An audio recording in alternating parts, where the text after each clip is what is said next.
नमस्कार, आदाब, बहुत बहुत स्वागत है आप सभी का। आप देख रहे हैं मेरा YouTube चैनल। मैं हूं आपके साथ बुशरा खानम फहद। अगर अभी तक भी आपने चैनल को सब्सक्राइब नहीं किया है तो प्लीज सब्सक्राइब कर लें, ज्यादा से ज्यादा लोगों तक शेयर करें, बेल आइकन पर हिट करें ताकि नया वीडियो आते ही आप तक नोटिफिकेशन पहुंच जाए। तो अब अगर किसी की धर्म के आधार पर, शक की बिना पर, जाति के आधार पर, रंग के आधार पर, लिंग के आधार पर अगर मॉब लिंचिंग की जाएगी तो उम्र कैद तक की सजा हो सकती है और 25 लाख रुपए तक का जुर्माना लग सकता है, संपत्ति कुर्क हो सकती है और सालों जेल में गुजारने पड़ सकते हैं। जी हां, झारखंड ऐसा तीसरा राज्य बन गया है जिसने मॉब लिंचिंग को लेकर कानून बना दिया है और आज इसे झारखंड विधानसभा में पास भी करा लिया गया है।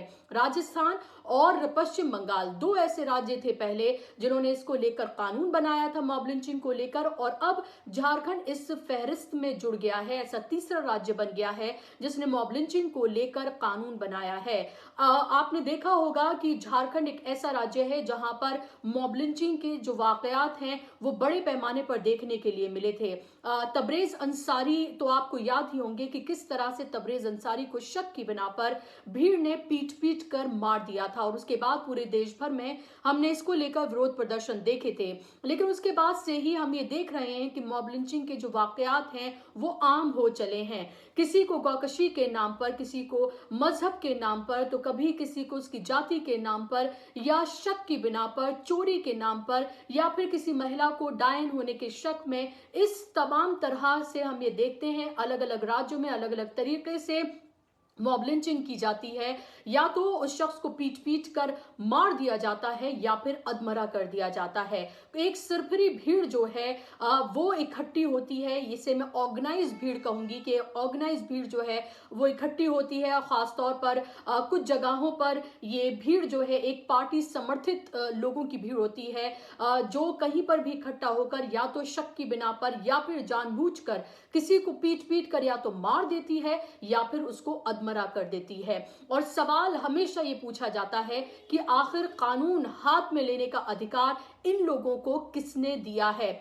अभी हमने देखा कि राहुल गांधी ने ट्वीट भी किया। राहुल गांधी ने ट्वीट कर कर कहा कि 2014 से पहले मॉब लिंचिंग जैसा शब्द जो है वो सुनाई भी नहीं देता था या आम नहीं था, लोगों को पता नहीं था, लेकिन 2014 के बाद ये किस तरह से अब आम हो चला है। अभी आपने देखा था कि किस तरह से सेक्युलर के मामले में यानी कि बेअदबी के मामले में दो युवकों को पीट पीट कर मार दिया गया था सिख समुदाय के द्वारा पंजाब में, और उसको लेकर लगातार सवाल उठाए जा रहे हैं।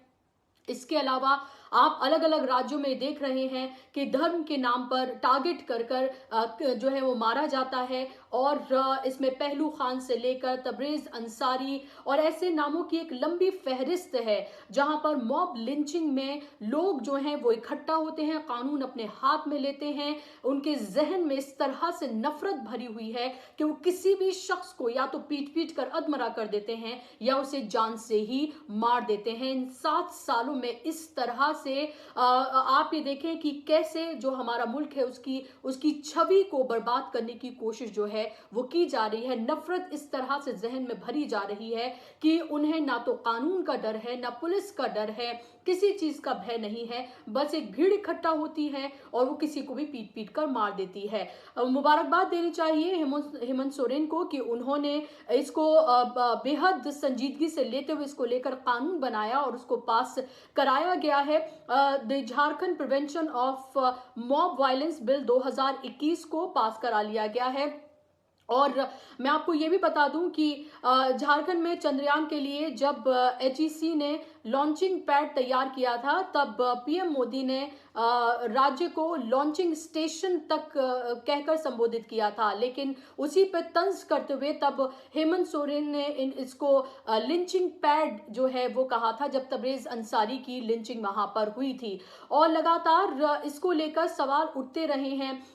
तो मैं आपको बता दूं कि जब इस बिल को पास कराया जा रहा था तो उसी वक्त बीजेपी के जो विधायक थे उन्होंने अपने एतराजात जो है वहां पर रखे और बीजेपी के जो विधायक हैं उन्होंने सदन से वॉकआउट कर दिया और शोर शराबा भी वहां पर किया गया। आपको ये भी याद रखना चाहिए कि जब तबरेज़ अंसारी की लिंचिंग हुई थी और उसके बाद जब गिरफ्तारियां हुई थी और जब मुलजिम जमानत पर रिहा हुए थे तो किस तरह से बीजेपी के ही विधायक थे जिन्होंने उनको फूल माला पहनाकर मिठाइयां जो है उनको खिलाई थी, एक तरह से उनका इस्तकबाल किया था। और यही वजह है कि जिस तरह से जब लिंचिंग की जाती है और जब जो आरोपी हैं उनको गिरफ्तार किया जाता है और जब वो छूट कर बाहर आते हैं तो किस तरह से उनका वेलकम किया जाता है खास पार्टी की तरफ से। और इसी वजह से जो इस तरह की जहनियत के जो लोग हैं उन्हें बल मिलता है, हिम्मत मिलती है, उनको ऐसा लगता है कि ऐसा करने के बाद शायद उनके साथ कुछ नहीं होगा।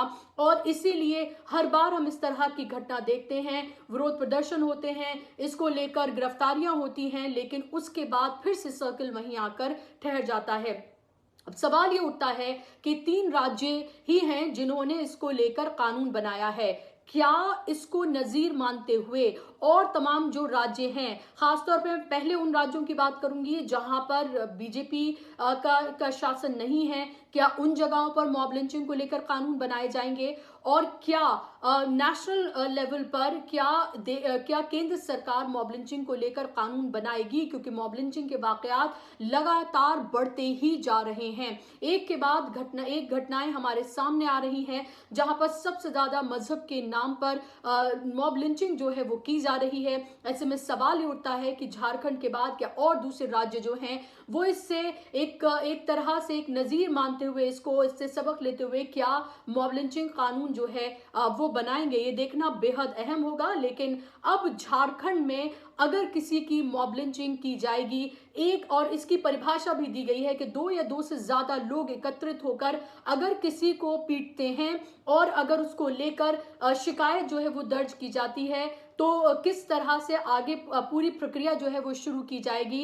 इलाज जो है वो फ्री दिया जाएगा, 25 लाख रुपए का जुर्माना लगेगा, संपत्ति भी कुर्क हो सकती है, ज्यादा से ज्यादा उम्र कैद तक की सजा हो सकती है, 3 साल से लेकर उम्र कैद तक की सजा का प्रावधान इसमें रखा गया है। अब देखना यह होगा कि क्या इतना सख्त कानून बनने के बाद, हालांकि कांग्रेस की तरफ से कहा जा रहा था कि और दूसरी और जो पार्टियां हैं बीजेपी के अलावा कि इसमें फांसी की सजा का प्रावधान होना चाहिए, लेकिन इसमें उम्र कैद को ही रखा गया है, ज्यादा से ज्यादा उम्र कैद की सजा। अब देखना यह होगा कि इस सख्त कानून के बाद क्या मॉब लिंचिंग को लेकर खासतौर पर झारखंड में इसमें क्या कमी आती है या फिर वहां पर मॉब लिंचिंग जो है वो अब देखने को क्या नहीं मिलेगी, क्या कानून का वाकई में लोगों में डर खौफ भय बैठेगा, ये देखना अब बेहद अहम होगा। और क्या इससे सीख लेते हुए और राज्य भी इसको लेकर कानून बनाएंगे, ये देखना बेहद अहम है। और न्यू इंडिया जो है जिसकी बात बार बार कही जाती है, ये भी एक न्यू इंडिया में न्यू नॉर्मल हो चुका है मॉब लिंचिंग करना, जिसके वाकयात हमें अक्सर देखने के लिए मिलते हैं। कार्यक्रम आपको कैसा लगा मुझे जरूर बताइएगा। आज के कार्यक्रम में बस इतना ही। आप मुझे ट्विटर, इंस्टाग्राम, फेसबुक पर भी फॉलो कर सकते हैं। नमस्कार, आदाब।